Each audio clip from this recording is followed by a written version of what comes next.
Olá, Thiago. Olá, pessoas. Boa tarde. Eu me chamo Ana Gabriela e hoje eu vou contar para vocês um pouco como se faz ciência.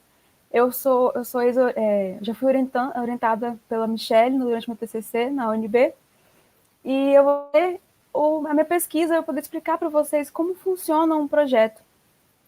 Thiago, pode começar a apresentação para mim, por favor? Obrigada. Então, como que se faz a ciência? Antes de mais nada, a ciência ela vem de uma dúvida. Então, eu vou trazer como exemplo, eu sempre cresci vendo cientistas em desenhos, em seriados, às vezes no jornal, e eles tinham uma característica de ser sempre, às vezes, na maioria das vezes, no caso, homens brancos. E eu sempre tive isso, de que eu sempre quis ser cientista, mas eu imaginava que seria apenas para homens brancos. Eu fiquei assim, será que só eu sinto assim? Será que só eu imagino assim? Então, isso foi uma pergunta que estava dentro de mim e eu queria saber a resposta. Então, já começamos aí com a nossa pergunta de pesquisa. Pode passar, por favor? A pergunta da nossa pesquisa, ela vem de uma coisa, às vezes não, dependendo do seu contexto. Então, qual é a pergunta da minha pesquisa? Qual a imagem de cientista no imaginário das pessoas? Essa pergunta ela é bem abrangente, porque pessoas são mais de 7 bilhões.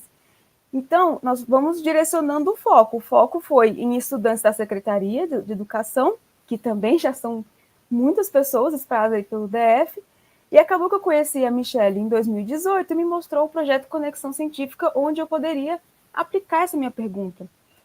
E na pesquisa, após você formar a sua pergunta, você tem a formação da sua hipótese, como no próximo slide, que eu decidi pensar uma hipótese para a minha pergunta, que é, a pergunta é qual a imagem de cientista imaginária das pessoas. Então, imaginei, existe uma imagem e essa imagem é como é de um homem branco, assim como eu tinha dentro de mim essa imagem. Depois da formação da hipótese, a gente vai formar o nosso objetivo. No próximo slide, aparece o objetivo da minha pesquisa, que foi avaliar a percepção dos estudantes do estereótipo de cientista em 5 unidades escolares do plano piloto em 2019. Então, eu vou usar aqui o objetivo, como ele está um pouco mais específico, ele está mais... ele exige a resposta, né? Vai me guiar, o objetivo a minha pesquisa. E aqui eu trouxe a palavra estereótipo, diferente de imagem, porque o estereótipo ele vai ser o que você imagina, a imagem que você tem de alguma coisa específica, de todo um contexto histórico, social que você está inserido. Por exemplo, que não falei, parte dos filmes e desenhos que eu assisti apresentavam cientistas como homens brancos, de jaleco, em laboratórios. Então, foi um estereótipo que eu formei por causa do meio que eu estava inserida. Então, depois, quando você formula o objetivo, você dá um norte à sua pesquisa, você vem à parte que é a maior, acho que é uma das maiores partes que você tem e uma das mais cansativas. Eu já vou jogar, vou ser sincera, porque é bem importante lembrar que vem a revisão bibliográfica. E a revisão bibliográfica, ela é leitura. Leitura de livros, leitura de artigos. Quando você pensa que tem PDF, tem mais. Quando você pensou que leu muito artigo, foram poucos, porque a leitura ela tem que ser constante. Você tem que separar, você tem que fazer uma leitura do tema que você quer pesquisar. Você vai separar por temas, você vai pesquisar esses temas, vai ler, você vai perguntar para pessoas, você vai encontrar cientistas que fizeram pesquisa semelhante à sua, outras pesquisas que tentaram responder a sua pergunta. Você vai formando uma base de conhecimento para poder embasar, você ter um certo conhecimento da sua pesquisa e você conseguir guiá-la para os próximos passos. E aí, quando você pensar assim, não, agora acabou, não esquece de ler, vamos ler de novo. Quando você formou essa base, você vai gerar uma metodologia. Ou seja, você vai criar uma forma de responder essa sua pergunta. Então, a metodologia da minha pesquisa, eu tive como público-alvo estudantes da educação básica, tanto no ensino fundamental, anos iniciais e finais, e ensino médio da secretaria, que foram as 5 escolas do projeto Conexão Científica. E eu vou utilizar de uma ferramenta para poder responder essa pergunta. Eu fiz de um questionário também, um questionário do projeto, que tinham 14 perguntas, mas dessas perguntas eu só utilizei 5, que foi qual é o gênero do cientista. Eu solicitei que os alunos imaginassem um cientista, e aí eu perguntava o gênero desse cientista, se era um homem ou uma mulher, a cor do cientista, se era um branco, preto, pardo, indígena ou amarelo, de acordo com o IBGE, o nome do cientista imaginado, se conhecia um cientista brasileiro ou não, e caso conhecesse o nome desse cientista brasileiro. Então, a metodologia ela vai ter todos esses processos, publicar o período da sua pesquisa, no caso da minha foi de outubro a dezembro de 2019, e depois que você fizer todo o levantamento, né, então depois que você aplicar esse questionário, as pessoas responderem, você vai analisar esses dados que você respondeu. Eu separei nas questões objetivas e subjetivas. As questões objetivas eu analisei por porcentagem, e em alguns casos eu apliquei teste estatístico, caso vocês tenham acesso à estatística mais tarde, na matemática e na escola de vocês. É muito legal, eu particularmente adoro. E as questões subjetivas, onde eu separei os nomes dos cientistas que aparecem em diversas categorias. Depois que você faz toda essa parte da metodologia, você vai obter resultados que começa a chegar ali nos resultados de discussão.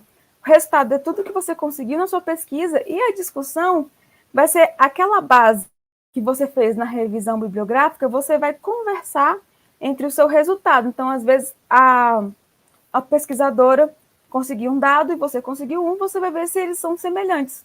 Por exemplo, na minha pesquisa, 77,43% das pessoas falaram que imaginaram um cientista homem, e 66,46% imaginaram um cientista branco. Então, no total dos alunos que responderam, mais da metade deles imaginaram um cientista como homem branco. Ligando, lembra da hipótese que eu falei que a minha hipótese era que isso acontecia? Acabou que é exatamente isso. E quando eu perguntei para eles o nome do cientista que eles imaginavam, o primeiro nome que apareceu foi o Albert Einstein, seguido de não sei. Então, a gente tem aí o cientista mais citado, né, como o físico Albert Einstein. Aí, quando a gente entra na discussão, eu encontrei, por exemplo, nas minhas leituras, uma pesquisa da Fabiane Silva, que também ela fez essa pesquisa lá na universidade, com as escolas do plano piloto, em que ela encontrou um dado de 98% dos alunos imaginando cientistas brancos. Então, está vendo que existe uma diferença nos dados? Eu encontrei 66%, ela encontrou 98%. Isso não significa que a gente diminuiu esse pensamento, essa desigualdade. Pode acontecer que ela pesquisou grupos diferentes do meu, em épocas diferentes. Então, assim, a pesquisa ela sempre tem que ser alimentada, ela sempre tem que ser, você sempre tem que estar estudando e conhecendo, porque às vezes esses mostram alguma coisa e você, numa ocasião você mostra que não foi bem assim, foi só uma ocasionalidade. Aí outra parte dos meus resultados também que eu decidi mostrar foi a questão dos brasileiros, em que os alunos, 80% dos estudantes falaram que não conheciam cientistas brasileiros. Isso é um valor bastante alto. E também, na discussão, um dos artigos que eu li durante a minha revisão, eu vi que a Massari falou que 95%, ou seja, 5% apenas dos jovens entrevistados na pesquisa dela, afirmaram que lembravam de um nome de um cientista brasileiro. Então, esse do alto, ele está continuando em diversas pesquisas, não só da Massarani, como outras também que estão no meu projeto. E aí, como você pode ver nos gráficos, esses são os nomes dos cientistas brasileiros. E a maior barrinha que eles mostram, eu não sei. Então, tipo, a boa parte dos alunos não conhecem cientistas brasileiros. Então, depois do resultado da discussão, a gente vem com a conclusão do nosso trabalho. Que no caso do meu, é quando você pega todo aquele seu trabalho, todo aquele seu projeto e faz e conclui e arruma uma resposta para a sua pergunta.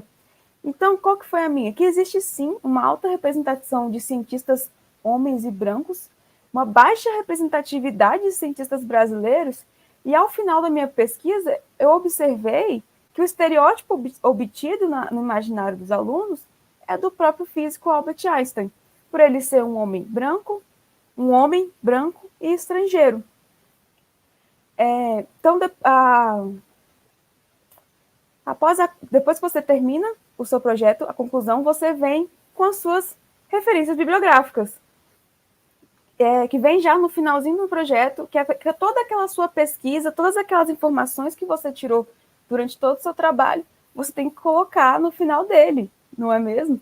Porque, infelizmente, ou felizmente no caso, né, as informações não vêm numa mensagem de WhatsApp. Elas vêm com o trabalho, com metodologia científica, todo o processo que eu falei para vocês. Então, a informação que eu passei para vocês não foi uma informação que eu vi em qualquer lugar. Ela tem todo um processo científico. Aqui no Brasil, a gente tem uma norma de escrita para essas referências bibliográficas que vem da ABNT. Que você tem que seguir, algumas vezes. Existem revistas que não seguem ela, mas na grande maioria você vai seguir essa, que vem o nome das pessoas que publicaram esse artigo, o nome do artigo, o nome do livro, aí tem que conter a cidade que foi publicado, o ano que foi publicado, porque é sempre importante você observar as fontes que você está tirando dessa informação. E só para poder recapitular como funciona um projeto de pesquisa, então você vai formular a sua pergunta e vai gerar uma hipótese. E a partir disso você vai ter um objetivo para poder te guiar nessa pesquisa e assim começar a sua revisão bibliográfica, que vai te dar toda a base de conhecimento, gerando uma metodologia que vai, né, vai te ajudar a fornecer os resultados, em que você vai discutir esses resultados com os conhecimentos que você adquiriu gráfica, e quando você concluir todo esse projeto, você vai ter a sua conclusão, né?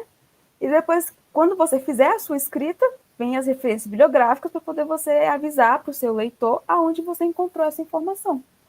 Tá bom? Então é isso, gente. Muito obrigada. Me chamo Ana Gabriela. Caso vocês tenham interesse em conhecer um pouco mais sobre a pesquisa, tive que fazer um resumo bem rápido, tem bastante informação. Tá aí meu e-mail, podem mandar a qualquer hora, o meu Instagram. E muito obrigada, todo mundo tenha uma boa tarde. Fala pessoal, gostaram? Então inscreva-se no nosso canal e aperta nesse like. Deixe aqui nos comentários suas perguntas, dúvidas, escreva o que você mais gostou e dê sugestões para os próximos vídeos. E se você quiser ficar ainda mais por dentro do que rola no mundo da ciência, é só seguir o Conexão Científica nas redes sociais. Os links estão aqui na descrição. Faça parte dessa história. Aqui no Conexão Científica nós fazemos mais do que divulgar, nós tornamos a ciência popular.